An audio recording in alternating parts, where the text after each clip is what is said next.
আসসালামু আলাইকুম ফ্রেন্ডস, অ্যাডজেট শিক্ষায় আপনাদেরকে স্বাগতম। আপনারা সবাই কেমন আছেন? আশা করি সবাই ভালো আছেন। বরাবরের মতো আপনাদের সাথে আছি আমি সাইফুল ইসলাম। চলে এসেছি নতুন একটি টিউটোরিয়াল নিয়ে। সো আজকের টিউটোরিয়ালটি কোন বিষয়ের উপর হতে চলেছে সেটা নিশ্চয়ই আপনারা টাইটেল এবং থাম্বনেল দেখে অলরেডি বুঝে গেছেন। তো আমি কথা বাড়াবো না, চলে যাব মেইন টিউটোরিয়ালে। আর মেইন টিউটোরিয়ালে যাওয়ার আগে একটা কথা বলে নিতে চাই, আপনি যদি আমার চ্যানেলে নতুন হয়ে থাকেন তাহলে অবশ্যই আমার চ্যানেলটি সাবস্ক্রাইব করে নোটিফিকেশন বেলটি অন করে দিবেন। আর যারা অলরেডি সাবস্ক্রাইব করে রেখেছেন তাদেরকে অনেক অনেক ধন্যবাদ। যারা আমার এই ভিডিওটি ফেসবুক থেকে দেখছেন তারা আমার পেজটি ফলো করে সাথেই থাকবেন। তো চলুন চলে যাই মেইন টিউটোরিয়ালে।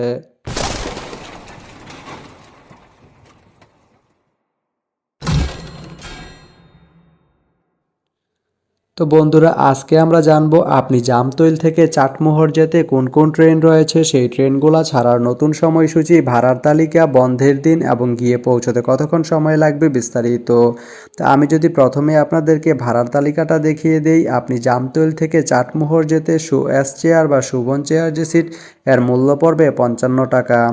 এখন আমি যদি আপনাদেরকে ট্রেনের সময়সূচিগুলো বলে দেই, আপনি জামতৈল থেকে চাটমোহর যেতে প্রথমেই যে ট্রেনটি রয়েছে সেটি হচ্ছে ধূমকেতু। ধূমকেতু ট্রেনটি জামতৈল থেকে ছাড়বে সকাল 9টা 6 মিনিটে এবং এটি চাটমোহর গিয়ে পৌঁছবে সকাল 10টা 1 মিনিটে। বৃহস্পতিবারের দিন এই ট্রেনটি বন্ধ থাকে। এরপরে রয়েছে রাজশাহী এক্সপ্রেস।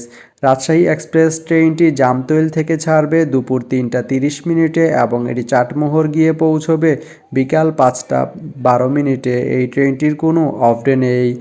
এরপরে রয়েছে সিল্ক সিটি। সিল্ক সিটি ট্রেনটি জামতৈল থেকে ছাড়বে বিকাল 5টা 51 মিনিটে এবং এটি চাটমোহর গিয়ে পৌঁছবে সন্ধ্যা 6টা 47 মিনিটে। রবিবারের দিন এই ট্রেনটি বন্ধ থাকে।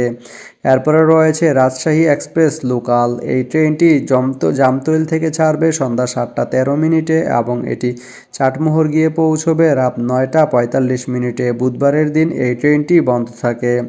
এরপরে রয়েছে দ্রুতযান। দ্রুতযান ট্রেনটি জামতৈল থেকে ছাড়বে রাত 11টা 8 মিনিটে এবং এটি চাটমোহর গিয়ে পৌঁছবে রাত 11টা 45 মিনিটে। এই ট্রেনটির কোনো অফ ডে নেই। তো আপনি জামতৈল থেকে চাটমোহর যেতে এই 5টি ট্রেনের যে কোনো একটি ট্রেন ব্যবহার করতে পারেন। তো ভিডিওটি কেমন লাগলো অবশ্যই কমেন্ট করে জানাবেন। আর ভিডিওটি যদি ভালো লেগে থাকে বা আপনার কোনো উপকারে এসে থাকে তাহলে ভিডিওতে একটা লাইক করে দিবেন, কারণ আপনার একটা লাইক আমাকে অনেক ইন্সপায়ার করে নতুন নতুন আরও ভিডিও বানাতে। তো ধন্যবাদ সবাইকে ভিডিওটি এতক্ষণ ধৈর্য ধরে দেখার জন্য। ভালো থাকবেন, সুস্থ থাকবেন, অ্যাটিটিউড শিক্ষার সঙ্গেই থাকবেন।